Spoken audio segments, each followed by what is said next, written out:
नमस्कार दोस्तों, स्वागत है आपका इतिहास के इस सीरीज में।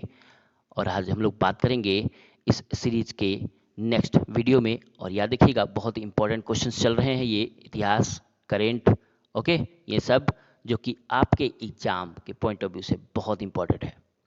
ओके, तो अगर जो चैनल पे नए हैं वो चैनल को सब्सक्राइब कर लीजिए, ताकि आपको इस तरह की जो प्रोफेशनल्स नौकरी हैं, ओके, या पेट हैं, उसमें आपकी मदद करेगा। तो जल्दी से जल्दी चैनल को सब्सक्राइब करिए। उससे पहले वीडियो पूरा देखिए, क्वेश्चन समझिए, क्वेश्चन के पैटर्न समझिए। ओके, तो चलिए स्टार्ट करते हैं समय न गवाते हुए। आप सबका स्वागत है यूट्यूब चैनल नॉलेज एकेडमी अभिनव में। तो फर्स्ट क्वेश्चन, माउंटबेटन योजना जून 1947 में निम्नलिखित में से किस प्रांत में जनमत संग्रह का प्रावधान किया गया था? बहुत ही बेहतरीन क्वेश्चन है कि जून 1947 में निम्नलिखित में से किस प्रांत में जनमत संग्रह का प्रावधान किया गया था? बलूचिस्तान, सिंध, उत्तर पश्चिम सीमा प्रांत या पंजाब? ओके, तो कहाँ किया गया था? उत्तर पश्चिम सीमा प्रांत में।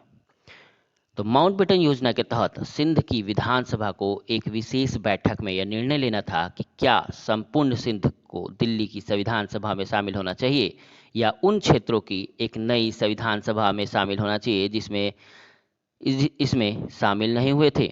एनडब्ल्यूएफ में जनमत संग्रह होना था। प्रांत को यह तय करना था कि वह प्रांत पाकिस्तान या भारत में शामिल होना चाहेगा या नहीं। हालांकि जनमत संग्रह गवर्नर प्रांतीय सरकार के तत्वाधान में आयोजित किया जाना था।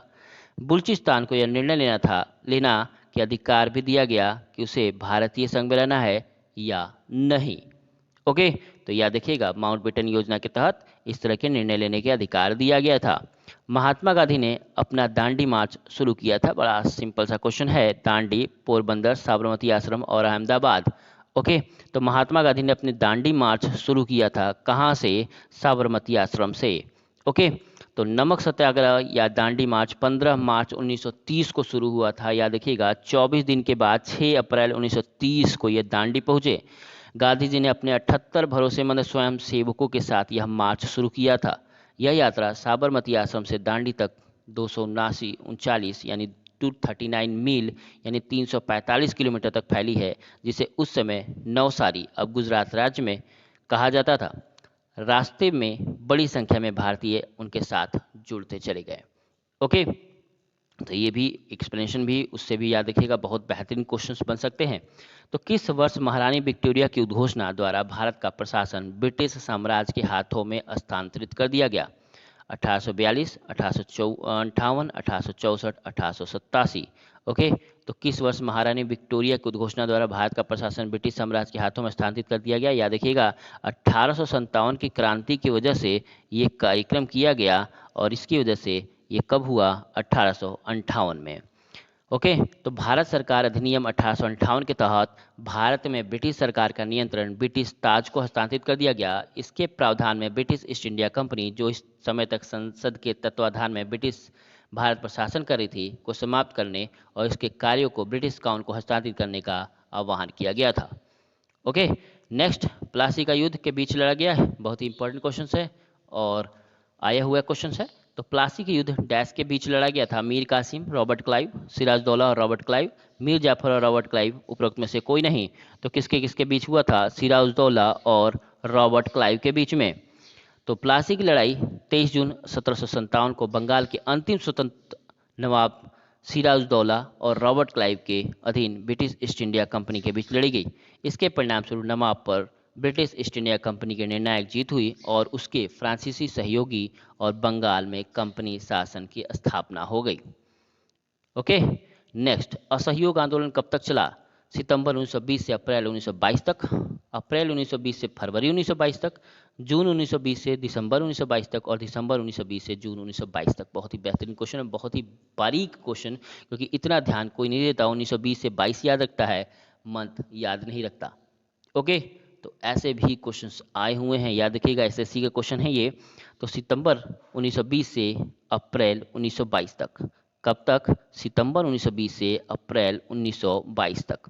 तो हालांकि असहयोग आंदोलन का औपचारिक घोषणा 1 अगस्त 1920 में की गई थी, लेकिन सितंबर 1920 में कलकत्ता में भारतीय राष्ट्रीय कांग्रेस द्वारा इस पर सहमति व्यक्त की गई थी और दिसंबर 1920 से यह शुरू किया गया था। चौरी चौरा घटना के मद्देनजर फरवरी 1922 में गांधी जी ने आंदोलन वापस ले लिया, जहां तक हिंसक भीड़ में ने एक पुलिस स्टेशन में आग लगा दी, जिससे 22 पुलिसकर्मी मर गए और उसके बाद गांधी जी ने कहा कि यह आंदोलन बंद कर दिया जाता है। Okay, next, royal titles act 1876 के पारित होने के दौरान ब्रिटिश प्रधानमंत्री के कार्यालय पर कब्जा कर लिया गया था। तो किसने? John Russell, William Ewart Gladstone, Benjamin Disraeli, Arthur Balfour. Okay, तो कहा हुआ बेंजामिन डिज़राइली। ओके, यानी बेंजामिन डिज़राइली कंजर्वेटिव पार्टी के एक ब्रिटिश राजनेता थे। इन्होंने 1868 में 20 फरवरी 1874, 21 अप्रैल 1880 में 2 बार यूनाइटेड किंगडम के प्रधानमंत्री के रूप में कार्य किया और तब वो प्रधानमंत्री थे जब रॉयल टाइटल एक्ट 1876 आधिकारिक तौर पर रानी विक्टोरिया को मान्यता देता था और बाद में वहाँ के राजा को मान्यता दिया। ओके, तो याद रहेगा, यानी बेंजामिन डिज़राइल ओके, इन्हीं के ब्रिटिश राजनेता थे और इन्हीं के समय ये सारी घटनाएं घटी हैं। नेक्स्ट, थियोसॉफिकल सोसाइटी के संस्थापक कौन थे? तो आसान सा क्वेश्चन है ये भी। न्यायमूर्ति रनाडे, मैडम ब्लास्टविस्की, एनी बेसेंट, बाल गंगाधर तिलक। तो कौन है थियोसॉफिकल सोसाइटी के संस्थापक? तो वो है मैडम ब्लास्टविस्की। ओके, एनी बेसेंट और बाल गंगाधर तिलक इनके सहयोगी रहे हैं। तो थियोसॉफिकल सोसाइटी का आधिकारिक तौर पर गठन 17 नवंबर 1875 को Helena Petrovna Blavatsky, colonel Henry Steel Olcott और विलियम क्वांच जज और अन्य द्वारा संयुक्त राज्य अमेरिका के न्यूयॉर्क शहर में किया गया था। याद रखिएगा, ये चीज़ इंपॉर्टेंट है क्योंकि अक्सर हम लोग ये या तो तिलक को लगा के आएंगे या एनी बेसेंट को लगा के आएंगे, और दोनों में से दोनों ही सही नहीं है क्योंकि ये दोनों ही सिर्फ सहयोगी हैं। ओके, इसके गठन सत्य की खोज करने वाले के एक समूह के रूप में किया गया था जो भाईचारे को बढ़ावा देने और मानवता की सेवा करने का प्रयास करते हैं। नेक्स्ट, सत्याग्रह शब्द किसने गढ़ा? राम मोहन राय, श्री अरविंद घोष, महात्मा गांधी, रविन्द्रनाथ टैगोर। सत्याग्रह शब्द किसने गढ़ा? यह आसान सा क्वेश्चन है। महात्मा गांधी ने। किसने किया? महात्मा गांधी ने। तो सत्याग्रह व्यापक समग्र श्रेणी के भीतर एक विशेष दर्शन और अभ्यास है जिसे आमतौर पर अहिंसक प्रतिरोध या नागरिक प्रतिरोध के रूप में जाना जाता है।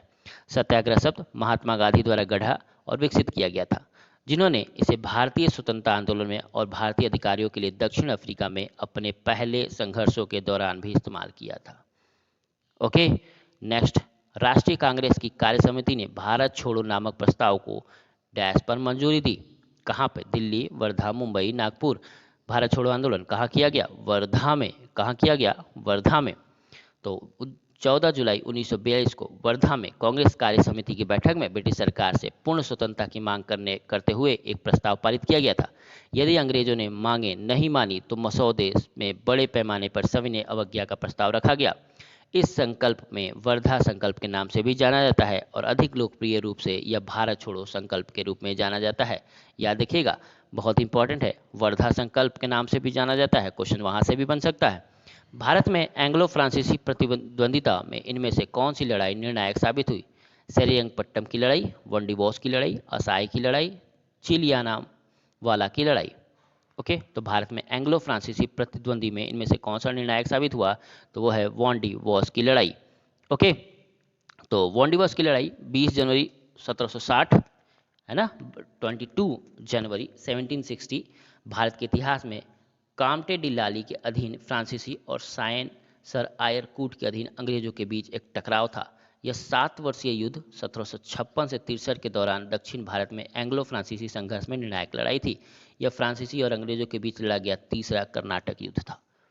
ओके, तो आज के लिए इतना ही। धन्यवाद, नमस्कार। वीडियो पसंद आया देखिए, बीच में कोई डिस्टर्बेंस नहीं, 10 के 10 क्वेश्चंस के लिए। ओके, कोई बातचीत नहीं, सीधे मुद्दे की बात, सीधे पॉइंट की बात। ओके, तो पसंद आए तो लाइक जरूर करिएगा। ओके, और जो भी तैयारी कर रहे हैं उसके बीच इसे शेयर भी करिए। ओके, चैनल को सब्सक्राइब कर लीजिए। आज के लिए इतना ही, धन्यवाद।